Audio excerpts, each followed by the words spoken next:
Welcome back to Pretty Culture 101 with Nia Zamar. I'm your educator, Tanya. This week we're talking about beauty and economics. We did a lot of introductory stuff prior to. We talked about gender, we talked about the beauty myth. We talked about the basics of just thinking about beauty, particularly as it relates to gender and sexuality. The beauty construct allows for us to decide who is employable and unemployable.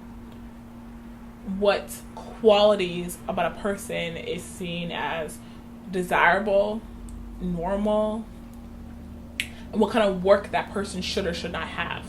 So when we think about how we're streamed, right? We're streamed into men's work and women's work. One, how that impacts folks who are gender nonconforming and trans folks, intersex folks, two-spirited folks. What does that mean for their ability to secure work if our work is gendered?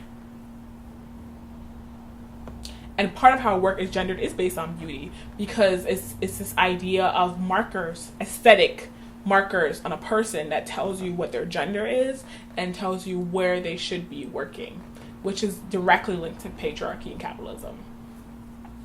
And linked to people's ability to secure employment or not secure employment. Like, that's a really real thing. But also beauty, right?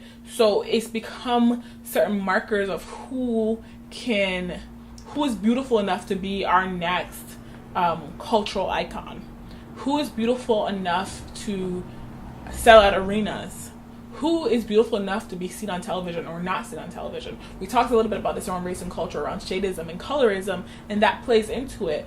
But also thinking about bodies that are abled, bodies that are disabled, bodies that are fat, bodies that are skinny, like thinking about how this binary is constantly placed, and there's a certain stream of the binary that's considered desirable, beautiful, employable.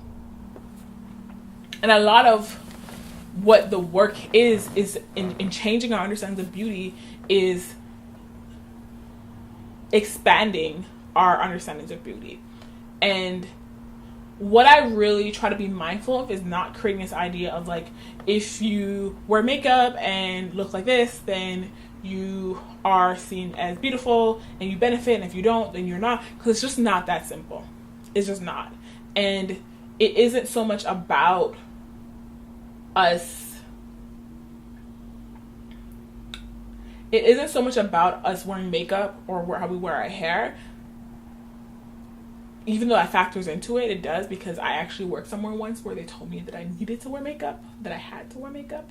So it's not so much about makeup, even though it factors in.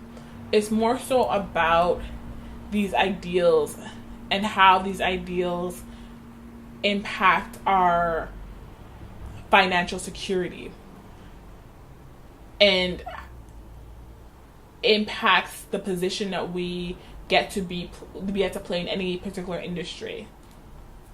How things like beauty are used as a double-edged sword, because you must be beautiful enough to attain certain positions. You must be beautiful enough to work in certain industries. But if you are too beautiful, which just really means if you wear makeup or like look what ideals around beauty are, then your intelligence is questioned, because the idea is that you cannot both be a leader, intelligent, and feminine. Beauty is really about suggestive behaviors of what it means and how you should and should not act. Then what happens to somebody who's left out of that? Where is their housing security? Where is their food security? Where is their health care? What happens to everybody else who cannot fit into these really slim bubbles of what you should be in order to be an employable, desirable candidate? And what does healing look like, right? So we talked about this a little bit before when we talked about specifically around hair and black hair. And we talked about wearing our hair as it is. I feel like this one is a difficult topic because it's connected to food security and housing security and so on and so forth. And people are trying to figure out how to live and survive, especially when they know they don't fit into what they're supposed to look like to do so. And a lot of it has to do with like Eurocentrism and white supremacy and body sizes and so on and so forth. So it's really hard because some of this stuff is things that you cannot change or do not want to change about yourself, rightfully so. So what do we do?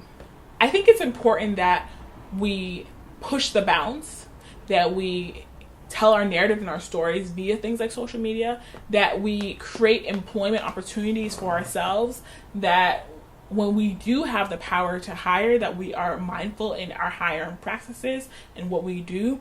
I think it comes back to, in our own world, in our own lives, how do we push the boundary? If we own a restaurant, how do you make sure that you have gender neutral washrooms so that it makes space for your multiple types of employees to be employed by you?